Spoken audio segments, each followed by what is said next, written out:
Hey, beautiful planet, ladies and gentlemen all over the world, whoever joins us today, whoever watches on replay. I'm so excited to be here with you. I started to do my live show twice a month now, so I missed you and I missed to be live here with you, sharing some deep insights and some transformational energetic knowledge that is my gift about feminine empowerment and our relationship between masculine and feminine, right? So this is my live show, Intimacy with the World, and it is an interactive show. So whoever shows up, share your emojis, emotions, share your energy, make comments, ask questions. I always come back to you even if you are watching on replay, right? And if you show up live, please say hi so I can see who is there. All right. And another one is, if you feel this message can be really helpful to somebody in your life who can directly benefit from it, please share this video. Let's spread healing, let's spread transformation around the world, consciousness, awareness, so we can grow and heal together. And today's topic is wounded relationships and how we can actually heal together instead of keep re-traumatizing each other and keep feeding each other's wounds, right? And the reason I decided to go forward with this particular topic is because of one story that I have to share with you today. Recently I talked to one of my friends, and it's been a while since we talked, so he's not on Facebook. He gave me permission to share the story without telling the name, right? So he recently broke up with his girlfriend, and we had a conversation, and he shared this with me, and he asked me, do you think I'm a narcissist? And I was like, oh, why are you asking that? And I was like, well, my ex-girlfriend told me that, and she believes I'm a narcissist. So that kind of got him, right? And he started to think about it. So he felt like he needs to share and hear some feedback, right, from somebody he trusts. So I took a minute and I was like, well, if it comes to our friendship, our relationship, you don't show up like a narcissist, but I don't know how you show up in your romantic relationship, because that can be very, very different. Friendship and romantic relationship is a very different area, right, of our life, and we show up differently.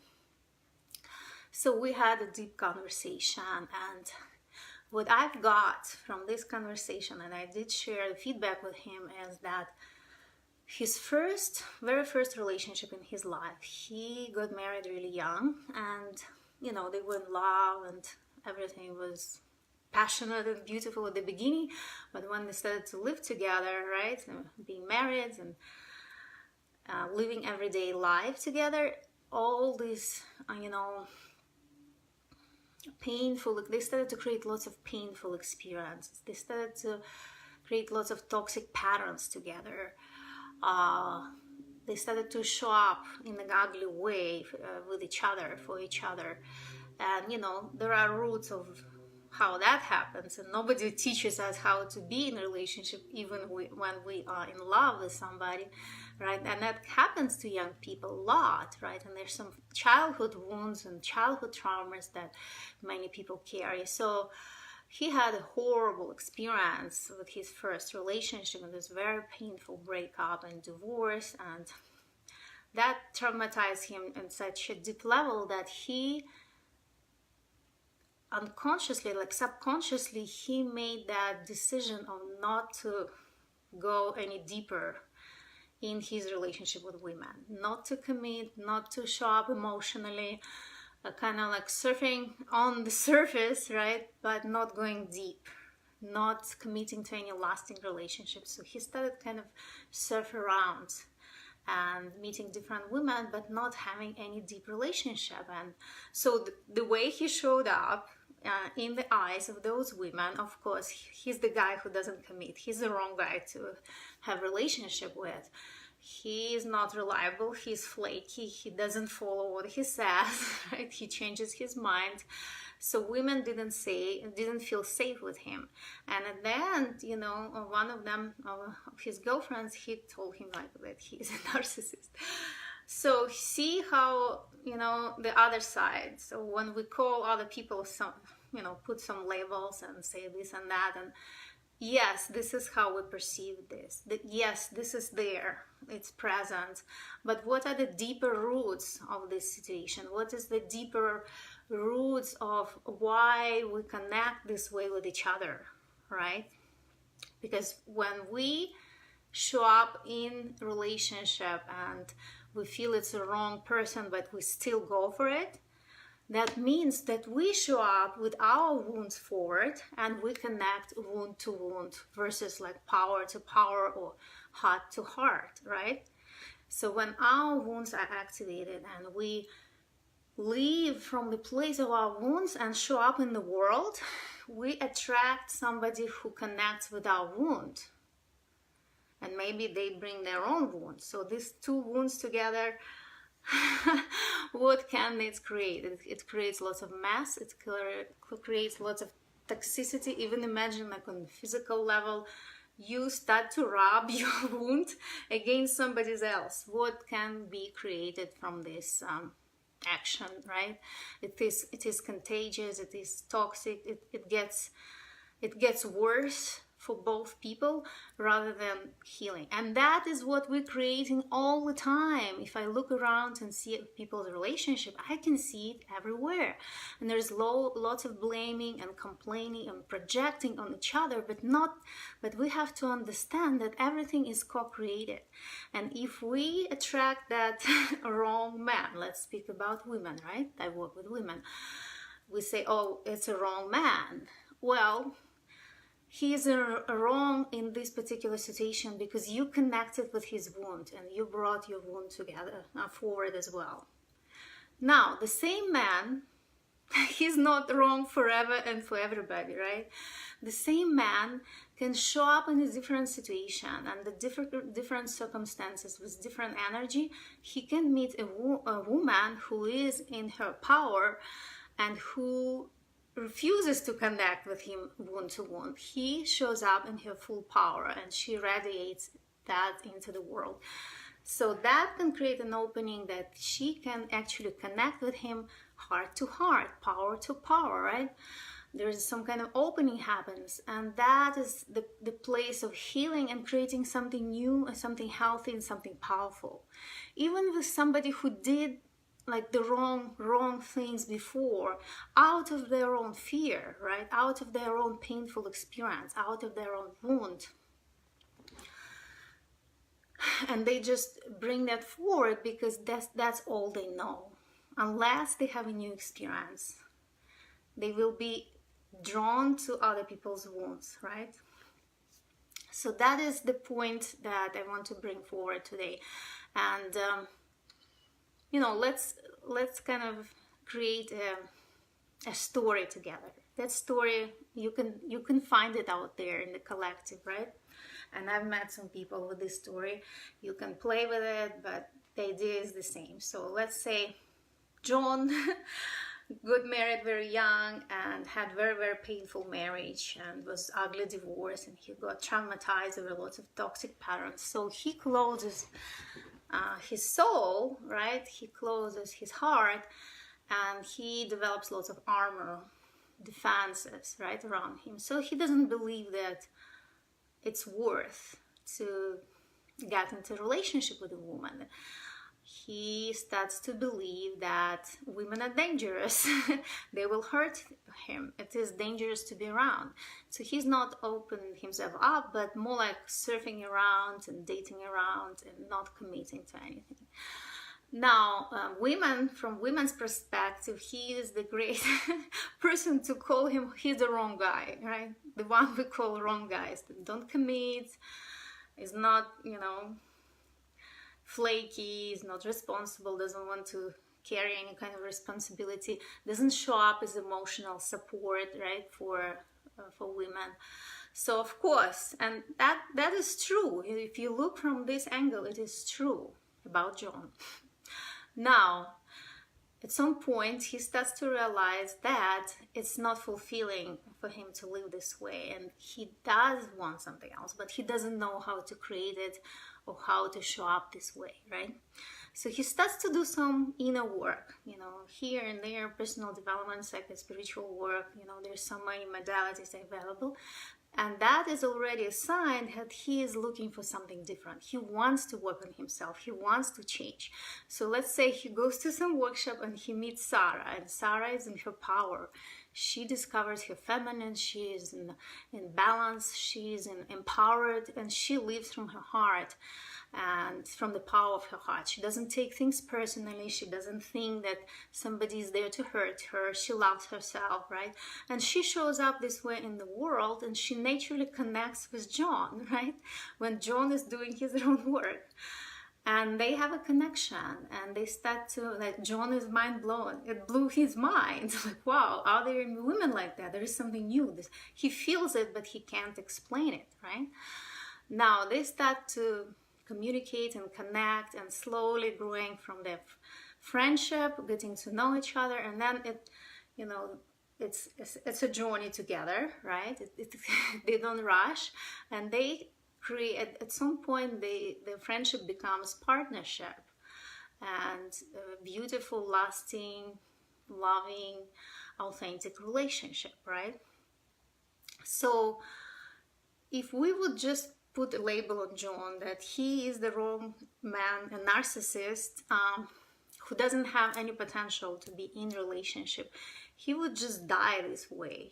But there was a woman who showed up in a very powerful way, and she showed him an opportunity to heal and explore a deeper level of intimacy. So John has transformed, and he allowed her to lead him in this intimate space, right? And create something completely different that he hasn't experienced before.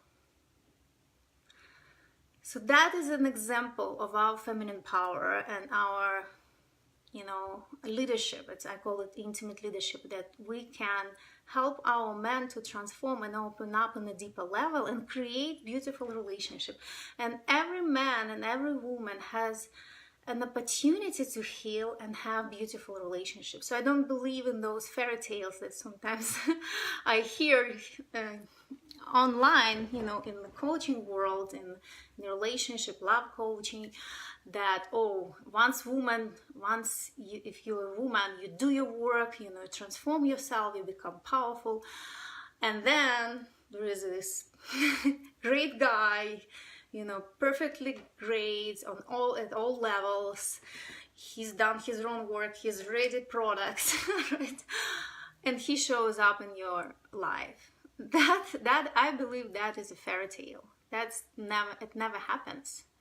The only way we can grow together and heal and help healing each other when we connect from different angles, not wound to wound, not taking things personal, not feeding each other wounds, not rubbing our wounds against like this, but showing up in a different way and opening a door for healing and supporting each other to heal. The reason I say women create this space and open these doors, because this is our innate gift. Intimate leadership, we are leaders in the area of emotions, relationship, intimacy. We are the leaders. That is why we kind of play that role when we meet a man, even if he's not in his empowered masculine yet, even he has been blamed as a narcissist and wrong guy, all these labels. He still has that potential when he meets the right woman and when he is ready to create the change, and he will go for it.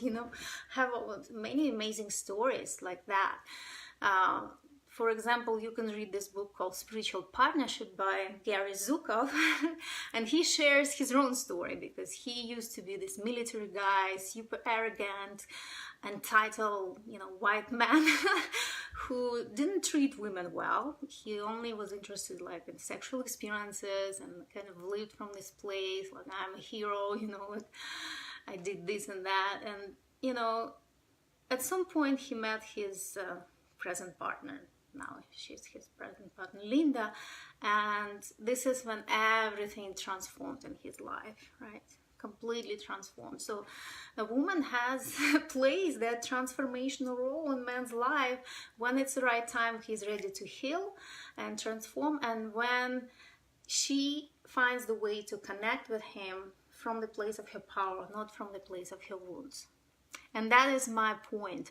It doesn't mean that if you're a woman and you want to meet that man, it doesn't mean you have to go and grab some, wounded man who's not able to be emotionally available and supportive and has all these problems, and you go for it and from your power wheel and try to heal him. No, that's not what I mean. What I mean is, if you're naturally drawn to somebody, organically, and when you are in your power, you'll find a way to organically navigate that relationship and connect with that person from the place of your power and your gifts versus,